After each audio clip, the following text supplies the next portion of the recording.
మూకుమ్మడిగా చేశారు.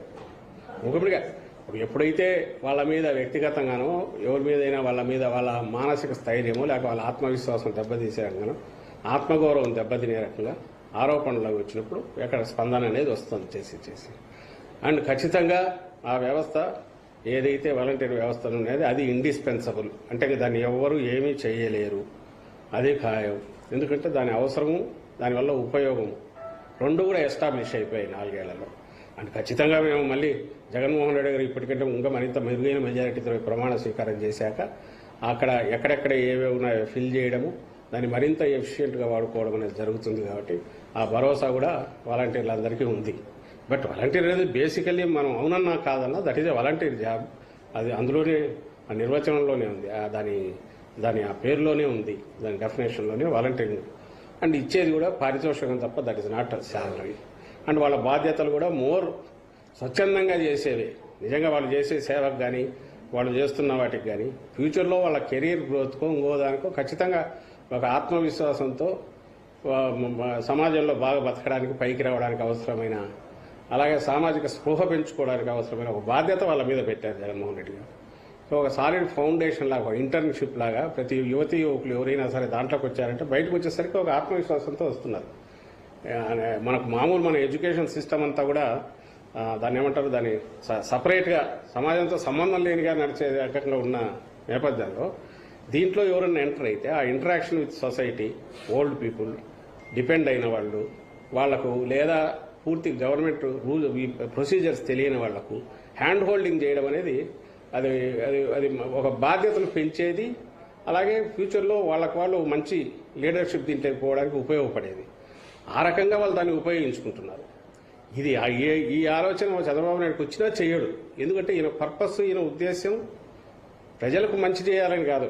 నిజంగా ప్రజలకు మంచి చేయాలనే ఉద్దేశం అంటే వచ్చిన 3 అవకాశాలు తనకు. ఫస్ట్లో దొంగ దెబ్బ కొట్టి తెచ్చుకునే అవకాశం, తర్వాత 2 సార్లు వేరే వాళ్ళ మీద డిపెండ్ అయ్యి అధికారంలోకి వచ్చిన తర్వాత ఎప్పుడైనా సరే తన ప్రయత్నం చేసేవాడు.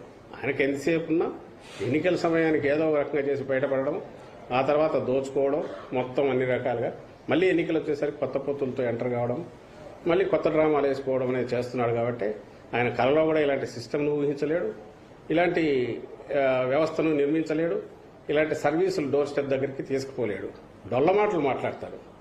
రేపు కూడా ఆయన వస్తే ఎట్లుంటాడనేది 14-19 ఎట్లా గుర్తుందో, వస్తే ఎట్లుంటుంది అనేది ఈ 2-3 రోజులు కూడా తన దెబ్బ కొట్టడం ద్వారా ప్రజలకు చూపించినాడు.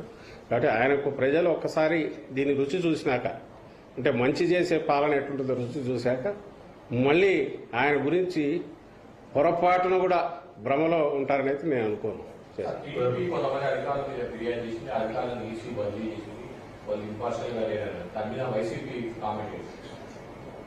2 రకాలుగా దీన్ని చూస్తున్నాం. ఒకటి, టీడీపీ ఎందుకు పురంధేశ్వరి వాళ్ళ ముందు నుంచి ఈయన వదిన గారు ఆమె రాస్తూనే ఉన్నారు. వీళ్ళంతా ఒక దీనిలాగా ఫామ్ అయిపోయి ఏమంటారు, కూటమి ఎన్డీఏ అనేది ఆ సెటప్ 10 వేరుగా ఉన్నది. దానికి ముందు నుంచి లోపాయికారిగా ఉండేది, ఫుల్ ఫ్లెడ్జ్గా కలిసి చేస్తున్నారు. బీజేపీలో ఉన్న టీడీపీ నాయకులు ఎవరైతే ఉన్నారో వాళ్ళ ద్వారా చంద్రబాబు చేయిస్తున్నాడు. ఆమె పెడుతున్నారు పిటిషన్లు, ఈసీ కంప్లైంట్లు. కానీ అక్కడ నిజంగా వాళ్ళు చెప్పిన ఈరోజు నేను ఏదో చూశాను, పెద్ద బ్యానర్ 20 మంది ఎస్పీల మీద రాసేసింది ఆమె.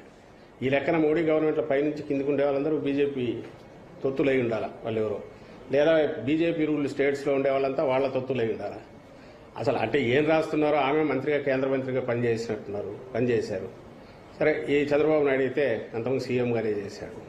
ఖచ్చితంగా ఎక్కడన్నా ఉంటే ప్రతిపక్షాలకు దానికి సంబంధించిన కంప్లైంట్ ఇవ్వడము దాంట్లో తప్పులేదు. అలాగే ఒకసారి ఎన్నికల కమిషన్ పరిధిలోకి వ్యవస్థలు వెళ్లిన తర్వాత అధికార పక్షమైన ప్రతిపక్షమైన ఈవెన్ ప్లే గ్రౌండ్ ఇది ఉండాలి. కాబట్టి ఖచ్చితంగా బాధలు ఏమంటే చెప్పుకోవడం తప్పులేదు. అయితే నాకు అర్థం కాని విషయం ఏంటంటే 100కు 100%, 90% ఎక్కడ ఎవరికైనా దీనిలాగా పనిచేసే వాళ్ళ మాట విని చేసే వాళ్ళు ఎందుకుంటారు, ఎక్కడ ఉంటారు? అట్లా ఉంటే ఏ వ్యవస్థ అయినా బతుకుతుందా, ఇంతకాలం ఉంటుందా? కాళ్ళు కక్షగట్టి డిమారలైజ్ చేయడానికి, బ్యూరోక్రసీని కానీ అధికార యంత్రాంగాన్ని, ఉద్యోగుల మానసిక స్థైర్యం దెబ్బతీయడానికి, తద్వారా కన్ఫ్యూజన్ క్రియేట్ చేయడానికి, అంటే చెప్పడానికి వీళ్ళకి ఏం లేదు, పాజిటివ్ అజెండా లేదు, లేదా హోప్ క్రియేట్ చేసే అజెండా లేదు.